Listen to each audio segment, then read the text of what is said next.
jungle. There we go. So the head's already been switched. Maybe the car runs? No way!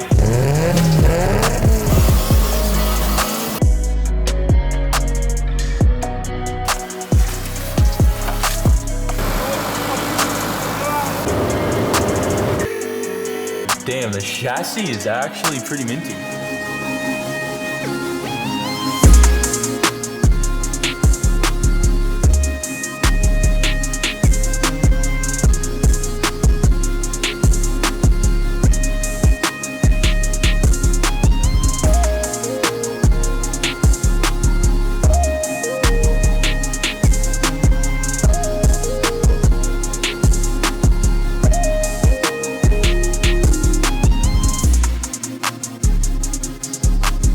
Welcome back to the vlog, guys. Today I'm giving you a big update on the Abandoned S15. You've seen it up on the lift in the back of a bunch of videos, but we've actually been working and grinding on it this entire time. In the dry ice video, I talked to you guys a little bit about how I accidentally sprayed underbody wax on everything under here, and we had to clean everything off. And as you can see, we have done just that.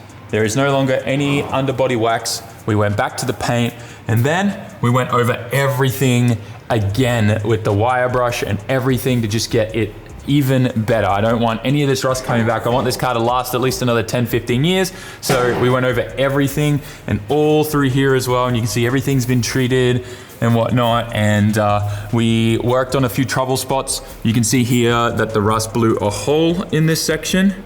Might be hard to see if the camera can pick it up. You can see there's a little bit of a hole. That's not too bad. We're gonna cut out that and weld in a nice new piece. In the back here, we found a few more places that need some attention. Gonna once again cut that out, weld a piece in. Same here, cut that out, weld a piece in. And here, we're gonna cut this out and weld a piece in there on both sides in the same spot here. There. And that's the worst of the rust. That's literally the worst of it. There's no corrosion, like this is the same OEM shape hole for the rubber grommet that goes in there. There's no rust in this section, on this part of the car. It's actually kind of interesting. There's a lot more rust on this side of the car than there is on this side, which probably is just how it was sitting in the grass in the woods.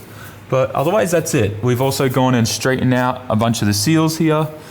So they used to be all bent up, they're all straightened out and they've been treated. Same on this side, everything got straightened out and treated there. Pretty much we're ready for the undercoat the moment we get these holes welded up. So we're gonna be doing that ourselves as well. I'm in the process of figuring out how to get my hands on a decent welder out here, just like a good MIG. We'll deal with TIG stuff later. I actually wanna really get into some TIG welding. But for now, my main goal is to get a MIG and clean these up. I was thinking of somehow welding something in here to replace this part of the seal that got corroded away. But I think I might just leave it. I don't know if there's a point or not to do that, but I'm curious to know what you guys think. Like, is there a point in me trying to put a new seal in here, or should I just leave it as is? Like, I don't think it's necessary. The jack-up point is still here and intact.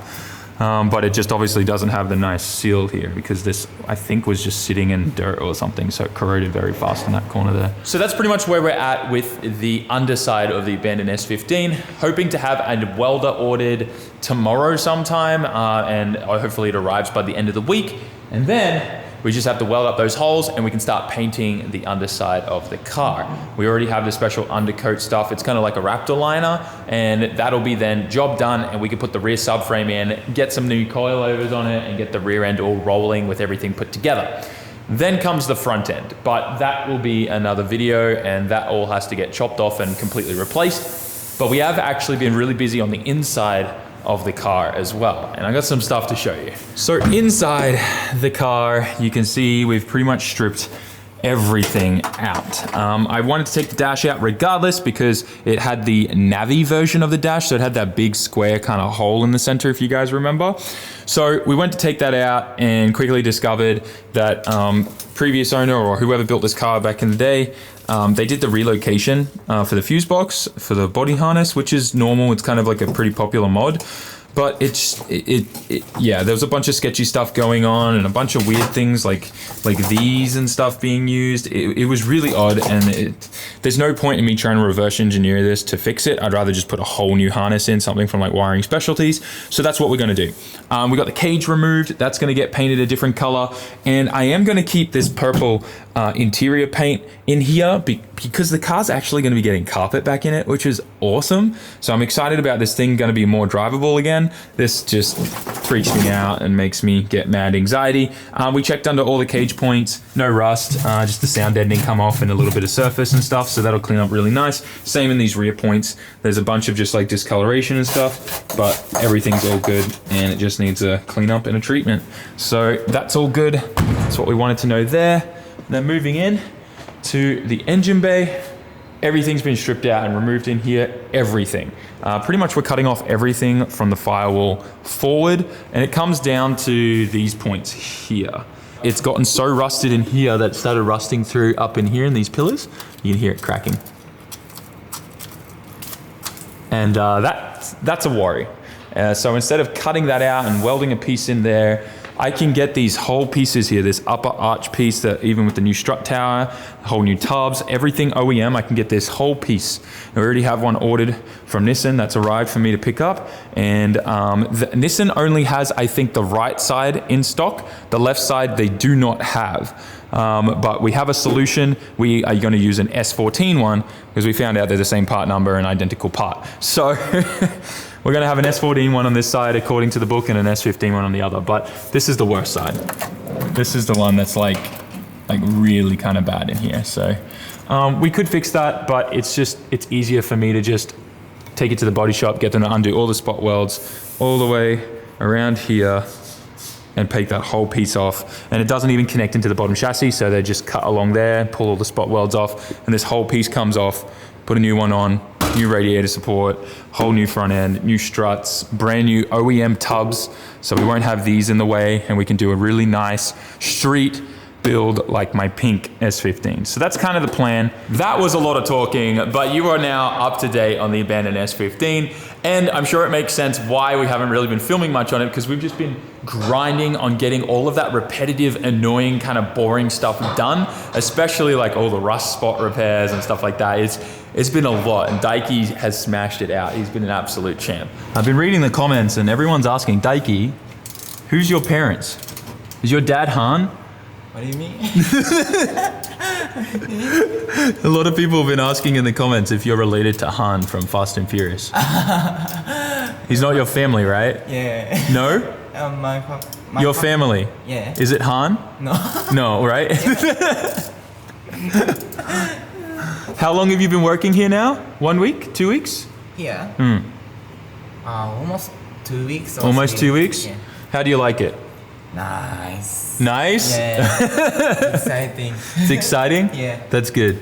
Today's lunch is 7-Eleven, fam. We got a little sick of the local Family Mart, so arguably the best bento boxes and lunch food is in 7-Eleven.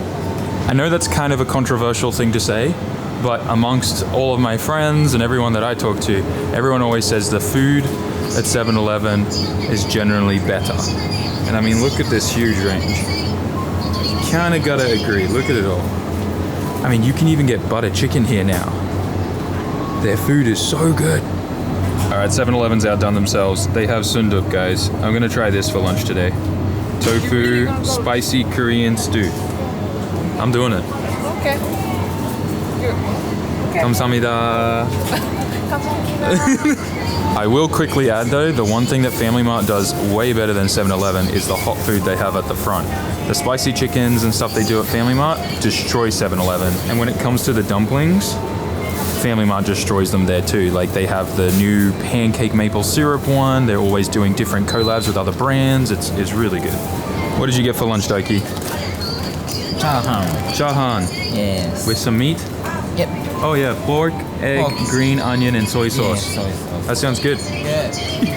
Sundup was definitely the choice, guys. We'll pick this up after lunch.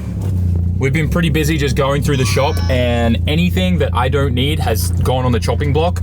The K-van is full of parts. There's even a titanium exhaust that Daiki's holding onto, and we're going to Up Garage and we're just gonna get rid of it. I did list a bunch of this stuff up on my Instagram for sale, and a fair bit of it did sell, but this is just kind of everything that's left, and I want to declutter, so we're getting rid of some stuff. I really hope they are feeling generous today, because if they give me a terrible offer for everything, it's going straight back in the van, and we're listing everything on Yahoo Auctions, okay? Yahoo Auctions is just such a pain in the butt to list every single thing. That's why I'm coming here first. We'll see what they offer. So they're gonna try and scam me, we'll find out. So everyone kind of freaked out. We brought too much stuff. They said we need to come back at like closing time while I go through everything. I bought the big 3-piece works wheels to see what they'd give me for it, just because like there's such a unique sizing that it's been very hard to get them to sell. Yo, what is this? What kind of engine is that? Honda ZC. Oh, 5,000 yen. Hey Daiki, why don't we do an engine swap on your S15 with this bad boy? Oh my god. Or this one. What is this? Oh, Subaru. I think it comes with a blown head gasket. Yeah. We found some SR parts, S13 head for about $450 USD. But it's missing relocator shims everywhere. There's like some on this side, but then this side has none.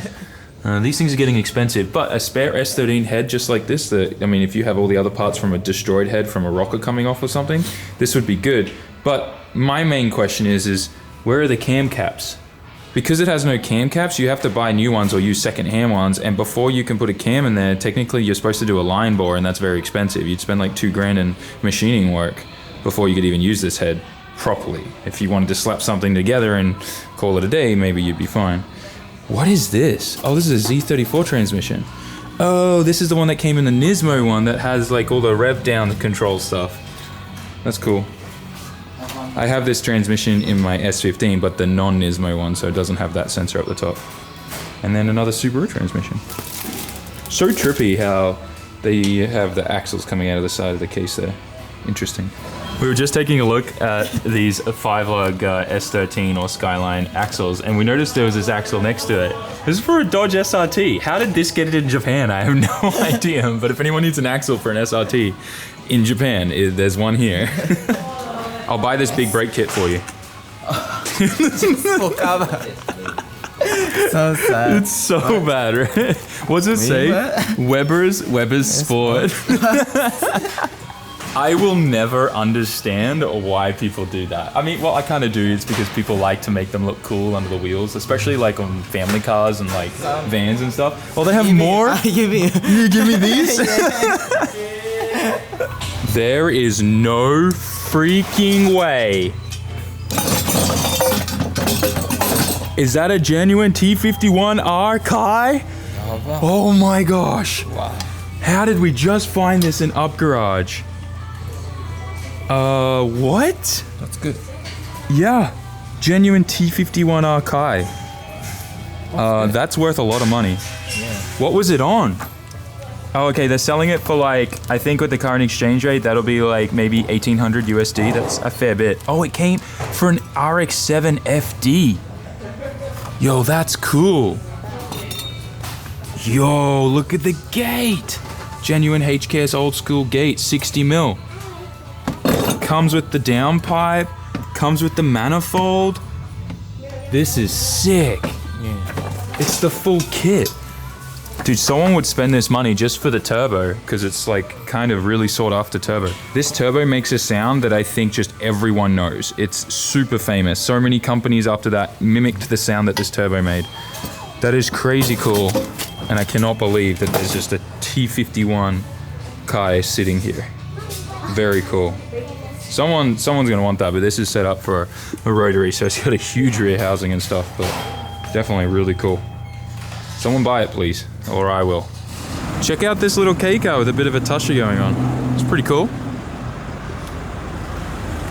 Oh, I love the number on the side too. That's cute. Clean Z32 leaving Still a very underrated car in my opinion. It's a big payday, boys. I was hoping for more, but they were above my minimum price. So I was more than happy to let it go. And I got more for all of that stuff than I bought the entire Abandoned S15 for. So it's a win. And now I can use that money to go back into the Abandoned S15 and make it a amazing street car. Was that fun, Daiki? Yeah. We bartered with the guy for a while. We were trying to get as much out of them as possible. They can't obviously pay me the same amount that it's selling for on like eBay or Yahoo auctions, right? Because that's like the highest price for the normal market. So they obviously need to make some money. And I think this is probably the most cash that they've given someone for selling parts before, because they were freaking out.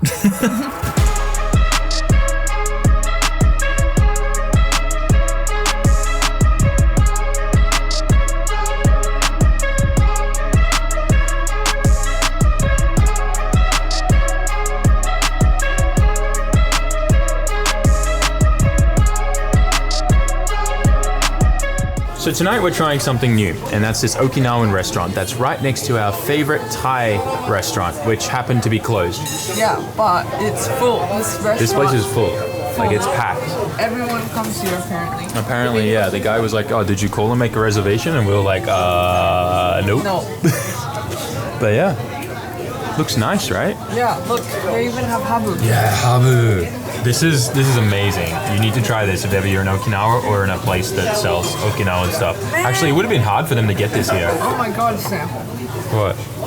The whole video is about the Abandoned S15. Oh my The god! Okinawa. You're right. It's meant to be. That's right. Oh my gosh. I'm so glad you pointed that out. Yeah, the universe is pointing us Literally. back to Okinawa. We saved the S15, brought it out of Okinawa and everything. Mainland, we're gonna fix it. I do plan to bring it back to Okinawa when it's fixed too, Yeah. so. This is amazing. Alright, we'll show you guys what the food looks like when it gets here. I got Okinawa soba, and what'd you get? Me too. I got a half size one. Oh, half size one? Yeah, and but they have a lot. Really? Look at this one. This looks really good. It's like the Okinawan version of samgyeopsal, but they have the black. The wild boar? No, it's not boar. It's a pork. That looks like a boar to me. It's pork. Okay. I mean, boars are pigs, so I guess it is pork. Yes? No? Maybe? No. Normal pigs are pink, right? Black pigs are boars. No. No?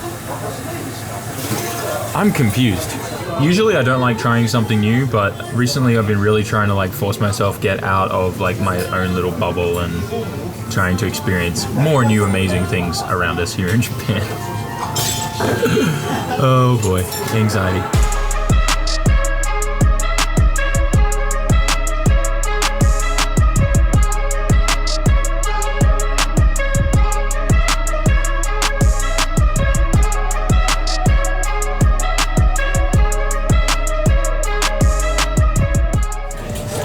This Okinawan soba is amazing. This here is like a soury vinaigrette with garlic and chilies and peppers. It also has a bit of sake in there. So I can only use this, May can't use it. But they've also got like just the normal shichimi. Shichimi, is that it? Yep. And then of course the ginger. And everything in here just makes it perfect. How's yours? Good. I just got the mini size. But the best part about this is the soft pork. The soft pork, yeah. It's really good. How soft it is. Like it breaks apart. I don't know how to explain it. Yeah, it melts like just like that. It's amazing, guys. Highly recommend it. If ever you get the chance, if you can't make it to Okinawa at some point, make sure you go to like an Okinawan restaurant just like this one, so you can experience some of the different food from down there. What did you think, May? Good restaurant? Yeah, it's good. Yeah, I miss Okinawa. I know, now I want to go back. I'm so glad that the Thai place was closed today. They had like some kind of company event, because now we were able to find that and it can give us a little slice of Okinawa and get to have some of the local food. It was really, really good. I'm gonna wrap up today's video here, guys. I hope you enjoyed it. I'm really trying to just like focus on getting that nice kind of happy medium between like the car stuff and vlogging and everything we got going on, plus like just like slice of life and everything that it is here in Japan. So hope you enjoyed. Smash that like button, write us a comment and subscribe, and I'll see you all in tomorrow's video. Peace.